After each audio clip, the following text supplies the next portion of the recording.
नमस्कार, जय माता दी दर्शकों, आप सभी का हमारे इस खास कार्यक्रम में बहुत बहुत स्वागत है। दर्शकों,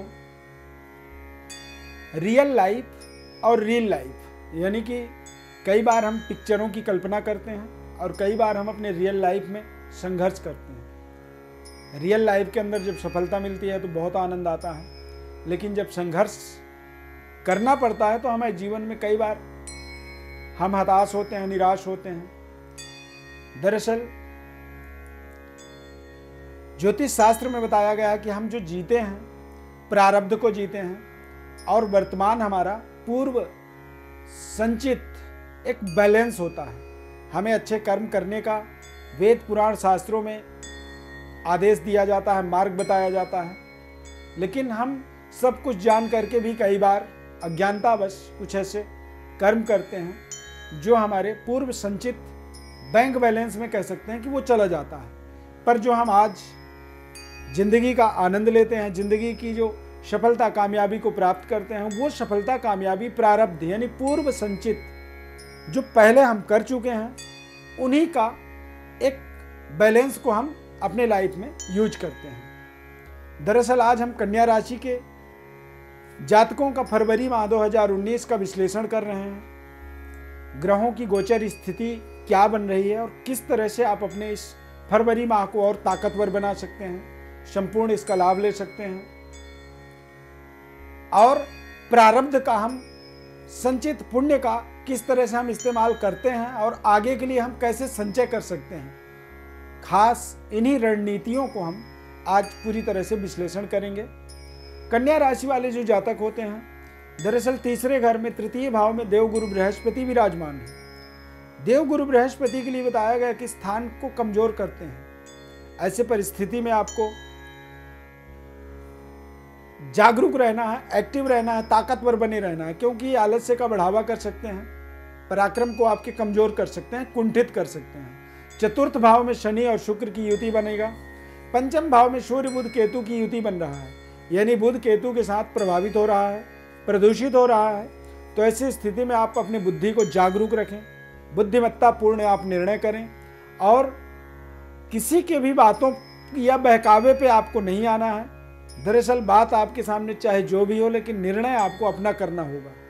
लेकिन बुध और केतु की युति से कई बार आप सामने वाले की बताई हुई बात या बताई हुई मार्ग को एक्सेप्ट कर लेते हैं, स्वीकृति दे देते हैं और वो आपके लिए कहीं ना कहीं हानिकारक हो सकता है। सप्तम भाव में मंगल विराजमान रहेंगे, यानी कि आपको अपने यदि आप व्यापार कर रहे हैं, बिजनेस कर रहे हैं और व्यापार के अंदर कोई पार्टनरशिप है तो वो पार्टनरशिप आपका टूट सकता है फरवरी माह में। आप अपने संवेदनशील रिश्तों को यानी पति पत्नी का जो रिलेशन होता है, दाम्पत्य जीवन का जो सुख होता है या कोई प्रेम संबंध आपका चल रहा है, तो फरवरी माह में आपको बिल्कुल संवेदनशील रहना चाहिए। मंगल सप्तम भाव में बैठ कर के ये आपके उस रिलेशन को कमजोर कर सकता है या आपसे अंडरस्टैंडिंग को खराब कर सकता है। तो ऐसी स्थिति में आपको करना खुद है, आपको जागरूक रहना है और जागरूकता के साथ अपने उस संबंध को ताकतवर बनाना है और बिगड़ती हुई परिस्थिति का एक सही निराकरण आपको पेश करना है ताकि संबंधों में कमी ना आए। राहु आपके 11th हाउस यानी 11वें घर में लाभ भाव में विराजमान रहेंगे। कर्क राशि के जो राहु होते हैं ये मूल त्रिकोण पावरफुल, यानी 12 राशियों में सबसे ताकतवर यदि कोई राहु होता है तो वो होता है कर्क राशि का। तो ये एक समय है और मेरे हिसाब से बस ये लास्ट है, यानी फरवरी मार्च में राहु ग्रह राशि परिवर्तन कर जाएंगे और हो सकता है कि ये अपॉर्चुनिटी, ये अवसर आपको या ये ताकतवर समय जो है फिर दोबारा आने के लिए कम से कम 18 साल का इंतजार करना पड़े। तो आपके लिए एक गोल्डन अपॉर्चुनिटी, सुनहरा अवसर है, इसका आप इस्तेमाल करें, सकारात्मक बनाएं। राहु आपको देश विदेश यात्रा, लंबी दूरी यात्रा का कारक बन रहा है, यानी कोई भी यात्रा अवसर आपको मिले या विदेश में जाकर के कोई काम करने का, व्यापार करने का या व्यापारिक रिलेशनशिप को डेवलप करने का कोई भी अपॉर्चुनिटी आता है तो आप विदाउट हेजिटेशन आप उस यात्रा को स्वीकार करें, सहमति दें और आप अपने जीवन को मंगलमय बनाएं। 11 फरवरी और 12 फरवरी को 8वां चंद्रमा भ्रमण करेगा। इन 2 दिनों में आपको शुभ कार्य नहीं करने होंगे और विशेष जिम्मेदारी वाले कार्यों का शुभारंभ नहीं करना होगा, क्योंकि 8वां चंद्रमा हमारे बनाए हुए प्रोजेक्ट को बहुत जल्दी ही समाप्त कर देता है। तो हमें ऐसे कोई भी बड़े कार्यों का शुभारंभ इन 2 दिनों के अंदर नहीं करना है। दर्शकों, राशि फल का जो विश्लेषण करते हैं, दरअसल ये जन्म राशि मून साइन राशि का विश्लेषण करते हैं। लग्न नक्षत्रों के अनुसार से जैसे आपकी जो राशि निर्धारित होती है और उस राशि का ही हम विश्लेषण करते हैं।